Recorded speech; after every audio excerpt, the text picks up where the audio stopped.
Welcome to the talk show Life Stories with Marc Hoberman.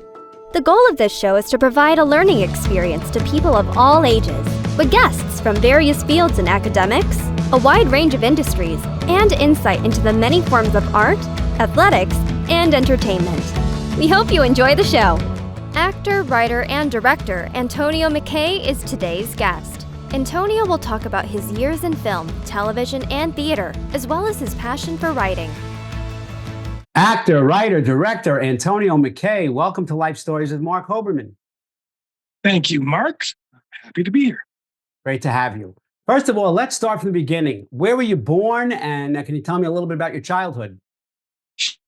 Sure. I was born in Chicago, Illinois, in the cold part of the Midwest.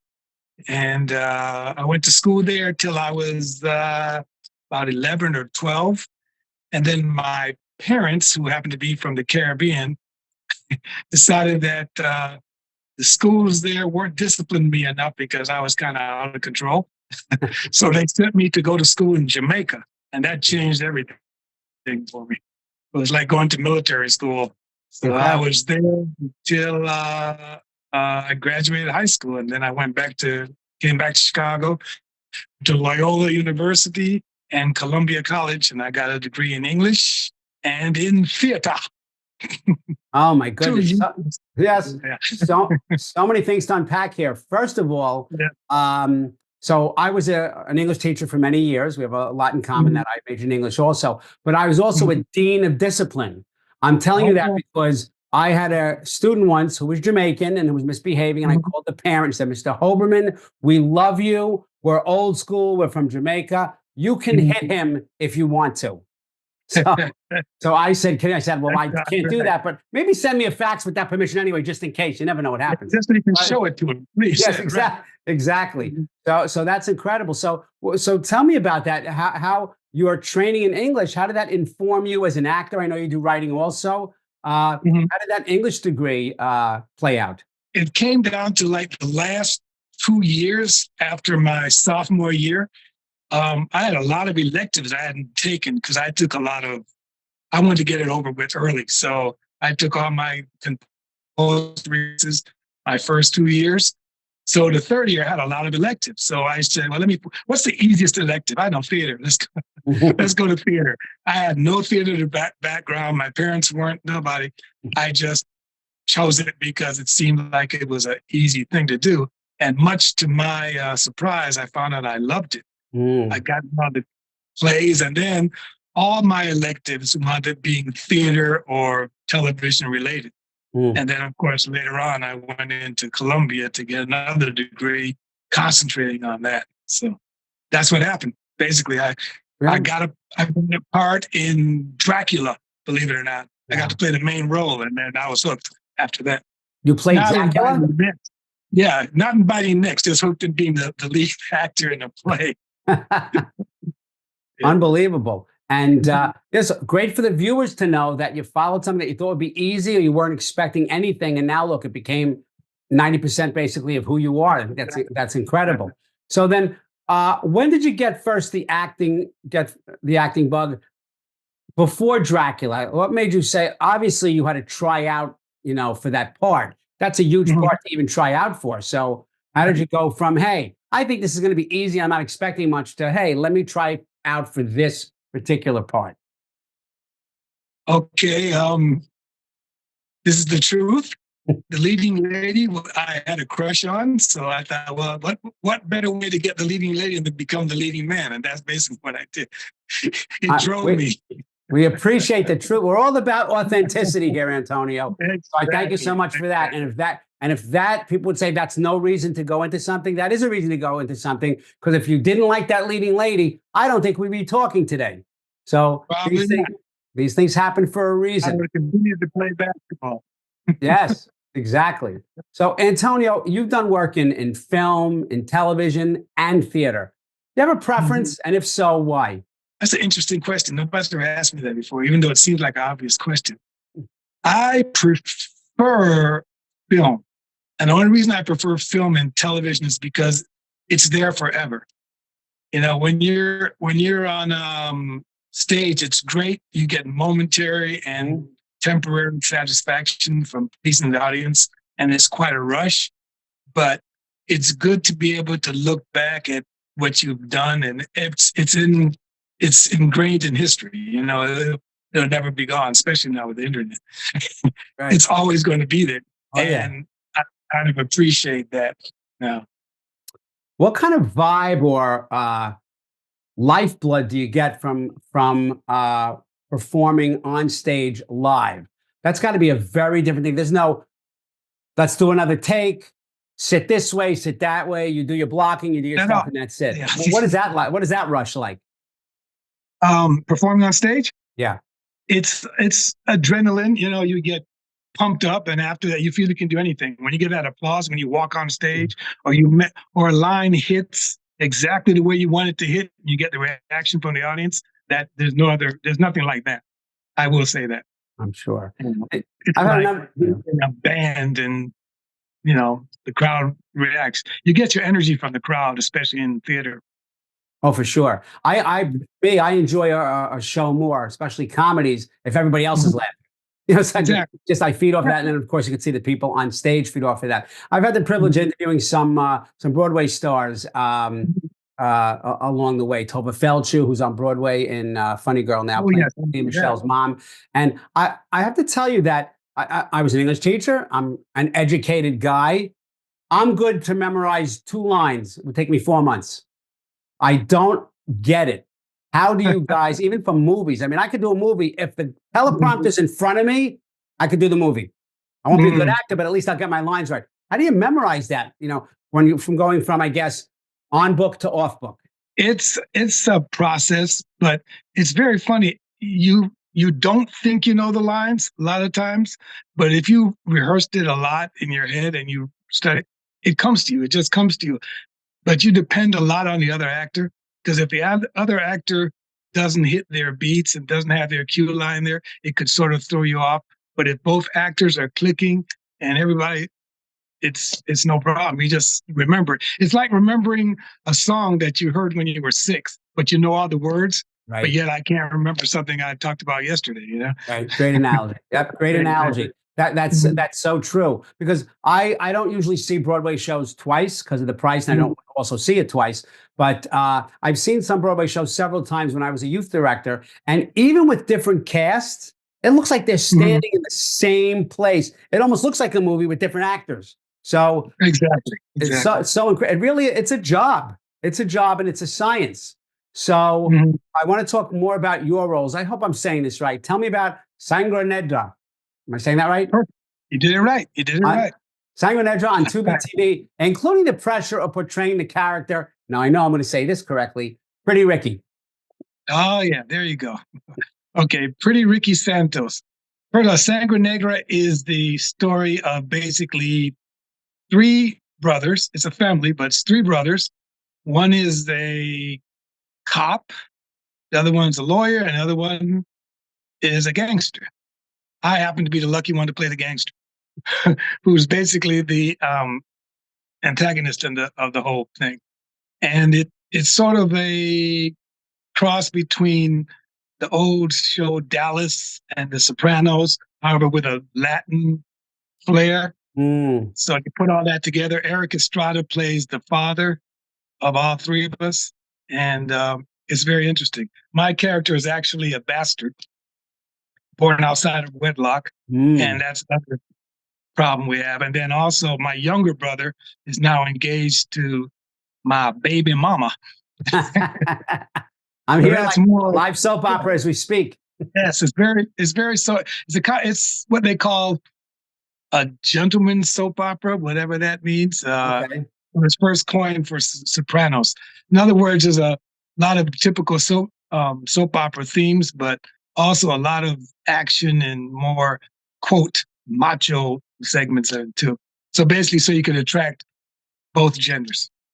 Love it. Love it. Now, oddly enough, I have never missed an episode of Dallas, or not today. Yeah, I've never missed an episode of Sopranos. My son and I over the phone. He just says the line, and I tell him what scene they're in. I mean, it's crazy. But so you talk about a legend like Erik Estrada. What was it like first meeting him? That's part 1, and then working with him. That's part 2. Okay, well, the shocking thing is when I was a kid, I would never miss Chips, right? I used to love Chips because Erik Estrada was the first, I would say, Latino male sex symbol, right? He was the first one that all the girls, everybody, all over, black, white, Latino, everybody went crazy over Erik Estrada. And so he was sort of an icon. Mhm. And so the first time you meet an icon, you don't know what to expect because they're bigger than life to you, especially when you're like 10 years old. Mm. But when I met him, I realized he's very down to earth, very humble, very funny guy, always cracking jokes. And he was just a regular guy. So that kind of took me aback. I'm like, wow, I don't know what I expected, but I've met some of my idols before and they were nice. So this was a pleasant surprise. Yeah, for sure. Because the It was very persona cool. on screen it's not always different, but it's often very different from who they are in person. I remember, Right, exactly. I mean, it could Yeah. be well over 45 years ago. I saw Erik Estrada. I want to say on Merv Griffin, one of those old shows, and he Mhm. was the leading Latino man, the only one basically. I mean, there's Fernando Lamas and Yeah. people like that, but I have to say that Mhm. I'll never forget it. He was telling a story of being injured on the set of Chips. And he was Right. talking about, Mhm. and I'm telling you, this is all he said. He looked at the audience and he said in the audience, so it was really a little scary because the flames got too close to my body. When he said the word body, I think 7 women fainted in the audience. So I mean, he was certainly the man. I'm so glad that you got to meet a childhood hero like that. That's Yeah. wonderful. Now you're in the thick of it. So now Yeah. the acting takes place because how do you flip the switch between Pretty Ricky, the bastard, and Mhm. Sinister Pimp? Is it Sparky in Canada's movie of the week, Runaway? Oh, yeah. Oh, I see somebody's been looking up my Hey, IMDb. I don't play games here, baby. Yeah, well, Sparky was it was actually my first lead. It was in I went to Canada. That's another long story I'll tell you. But anyway, I wound up living in Canada for like 5, 6 years, and I got a role in a TV movie of the week. And it was supposed to be a smaller part.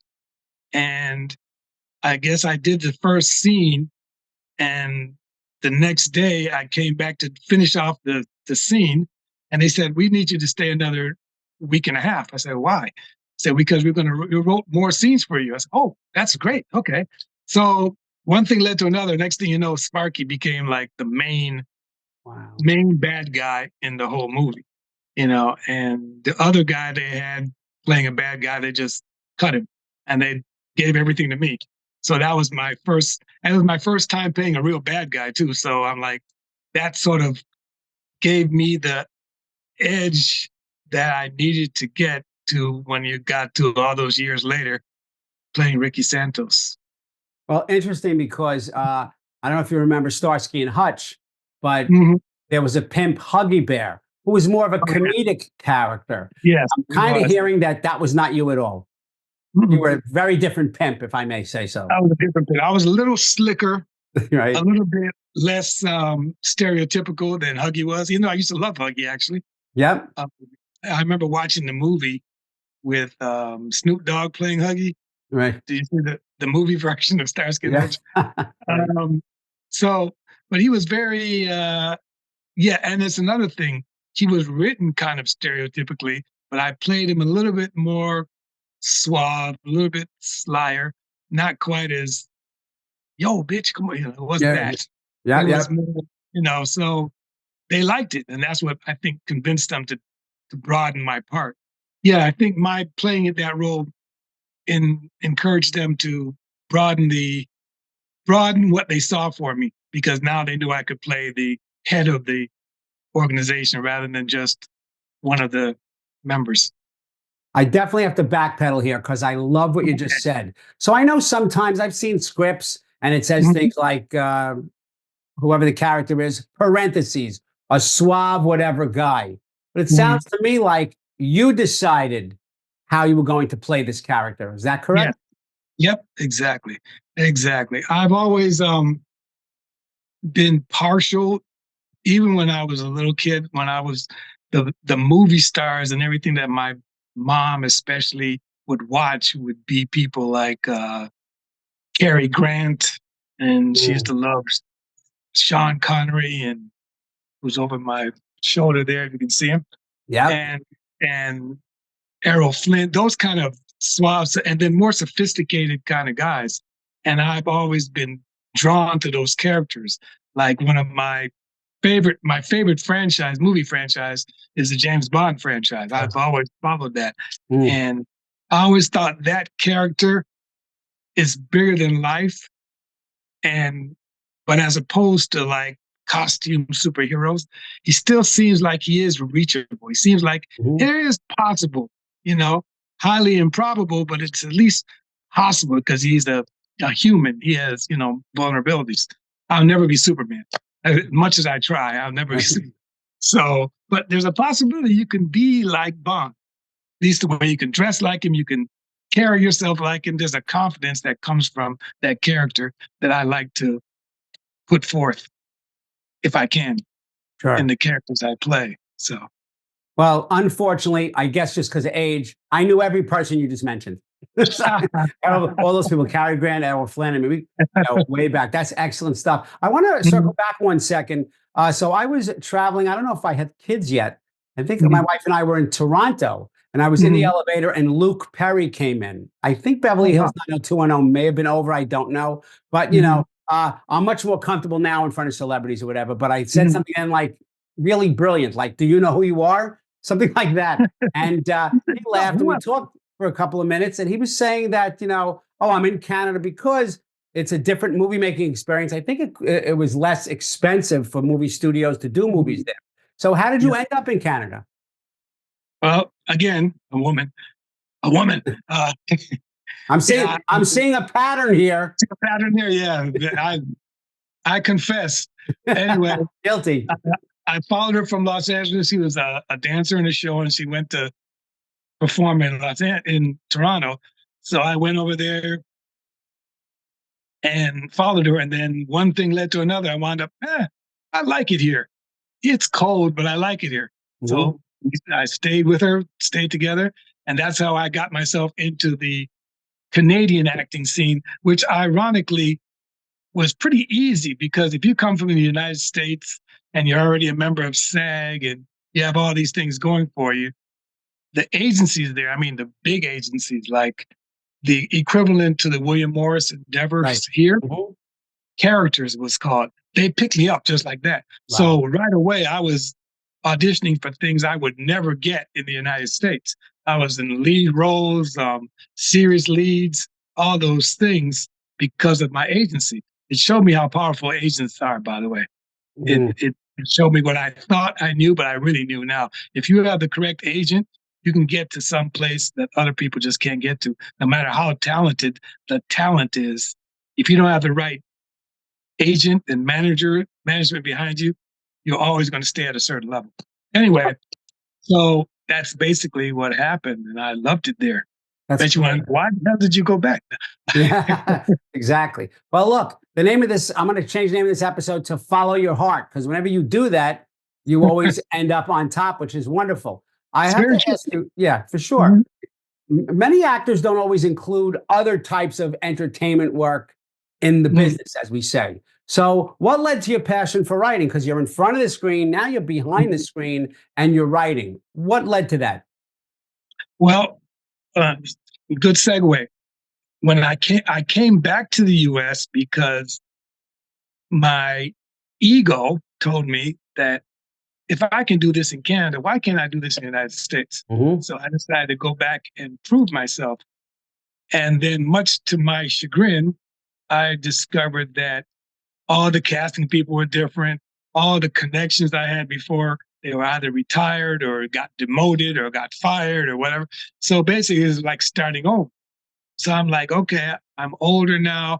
I can't play the young little gangbangers I was playing when I was first over here. So I was happy about that because I thought I could move into the more, as we talked about before, more suave leading men.